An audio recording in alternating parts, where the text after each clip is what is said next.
Now, after seeing that incredible full demo of the game, unfortunately though, it wasn't exactly a real slice of The Witcher 4. It was a playable technology demo, a collaboration between CD Projekt Red and Epic Games designed to push Unreal Engine 5 to its limits. While not pulled directly from the next Witcher game, it's used The Witcher 4 as a narrative and visual inspiration to build this vertical slice. And while this isn't exactly what you'll see when the next Witcher releases, it sets the tone for what CDPR is aiming to achieve. Now, the goal of this project was to explore Unreal Engine 5 in depth to figure out what's possible, what's the engine that can handle, and what CDPR might need to expand or improve upon. The developers made it clear that this demo was the result of internal testing and ambitious ideas. A playground where they could experiment with features and scale up visuals, effects, lightings, and of course the environments. Now, it also gave Epic a chance to improve Unreal Engine 5 based on what a major studio like CDPR needed for a complex RPG systems. Now, one of the most important goals was to test how a real next-gen forest could look like and also feel in the gameplay.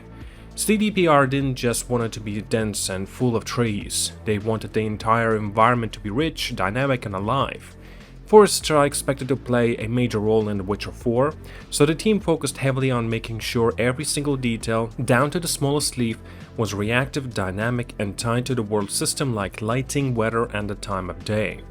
Everything you saw in the demo was fully dynamic. The clouds in the background are volumetric and react to lighting changes. The trees and foliage sway and interact with the wind and the light. The lighting isn't baked or static, it's calculated in real time.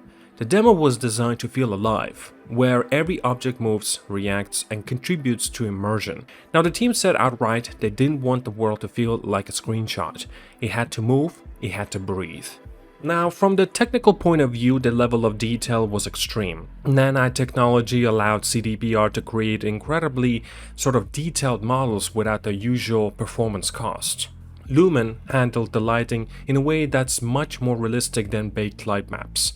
Features like global illumination and real-time reflections added depth and realism that we just started to see become a mainstream in the AAA development. But it isn't just the visuals that they were testing. The team also looked into the performance. They tested with the dynamic resolution and scaling to make sure that even when the scene goes like heavy, the frame rate would hold up. Now, the optimization offers paid off. Internal tests showed that in many parts of the demo, the rendering resolution exceeded their target. Some scenes were even hitting close to 1800p while maintaining solid frame rates. Of course, none of this was easy. One of the biggest technical hurdles was shader management. CDPR's old engine, the Red engine, handled the PSO, also known as pipeline state of objects, asynchronously. Now, that means that shaders would compile in the background, and objects just wouldn't appear until they were, well, ready. It made transitions smoother and prevented major hitches, and the team is working on bringing a similar system in Unreal Engine 5. In fact, they're already experimenting with ways to avoid the massive shader compilation pauses we often see in the PC port of console-first games. Now, they want to offer a seamless experience for PC players and ensure shaders don't block gameplay or cause long wait times.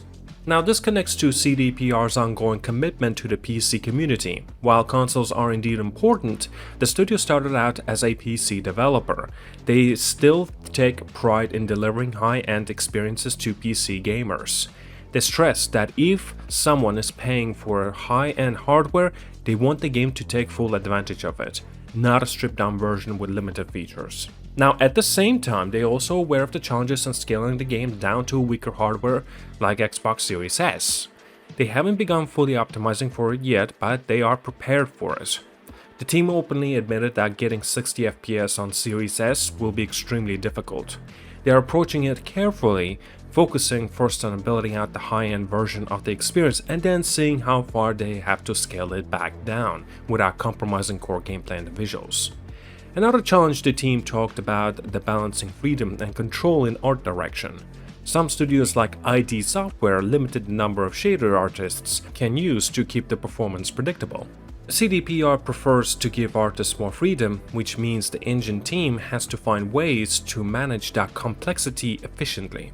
It's a balancing act, keeping the creative side open while making sure performance doesn't tank because of it. Now, despite all this technical talk, the team also shared more personal side of the development process. Several developers pointed to the moment they first saw the forest fully realized in the engine. After months of hard work, seeing it alive, dynamic and beautiful was a major milestone. They knew at that point they were onto something special. That forest wasn't just a text showcase, it represented a tone and atmosphere they wanted to build for the next Witcher game. It's a world where you'll want to stop and explore, where every corner feels handcrafted and alive. Now, the demo itself was shown live, played with a controller in real time. It wasn't pre-rendered. The team emphasized how magical it felt to see it all come together on a big screen. Despite being under pressure during the rehearsals, the final result was a smooth, impressive presentation that exceeded expectations. The reaction from both the Epic and ZDPR team members made it clear that they were proud of what they have accomplished together. And it really was a team effort. Both Epic and ZDPR talked about a strong partnership that formed during the making of this demo. They were working side by side in the same room, sharing ideas, solving problems, and building features that could benefit not just this project, but Unreal Engine 5 as a whole. ZDPR mentioned how Epic was receptive to their ambitious goals and even helped expand the engine in response to the real-world development needs. This kind of collaboration between engine creators and developers is becoming more important as games get more complex. ZDPR pushes Unreal Engine 5 to its limits, helped identify areas for improvement, benefiting both studios and potentially everyone using the engine in the future. Now, as the demo neared completion, optimization became the main focus. At the stage, content was locked, and the team worked closely on performance tuning. The switch to dynamic resolution scaling allowed them to stabilize frame rate early and then push for higher resolution without compromising smoothness. They celebrated when internal tests showed their average rendering resolution was above target, meaning they not only hit their goals, but exceeded them in many of the several areas. So here's the big question. So what does this all mean for The Witcher 4? Now, while the demo wasn't from the actual game, it set a clear bar for what ZDPR is aiming to deliver. A dynamic, richly detailed world that feels alive. A forest that's not just a background but central character. Technical systems that support creative freedom without sacrificing performance. And a team that's willing to collaborate, experiment, and innovate to get it all working. CD Projekt Red didn't make any promises about when The Witcher 4 will be revealed or what exactly it will look like. But one thing is indeed clear. They are taking their time to get the foundations right. They're not rushing to show something unfinished, they're laying the groundwork for the game that lives up to their legacy and pushes things even further. And if this demo is any indication, The Witcher 4 isn't just going to be a visual upgrade, it's a shape up to be of a smarter, more immersive and technically ambitious RPG. One that could define what the next gen storytelling and open world exploration looks like when fully unleashed through Unreal Engine 5. And at that, that's all I got for today. Thank you so much for watching, like and subscribe. Tell me down in the comments as well, what do you think about the CD Projekt Red ambitious and quite a futuristic look towards their upcoming game, The Witcher 4. Man, it's going to be exciting to see more about this game. Nevertheless, thank you again, see you guys all, and have a wonderful day.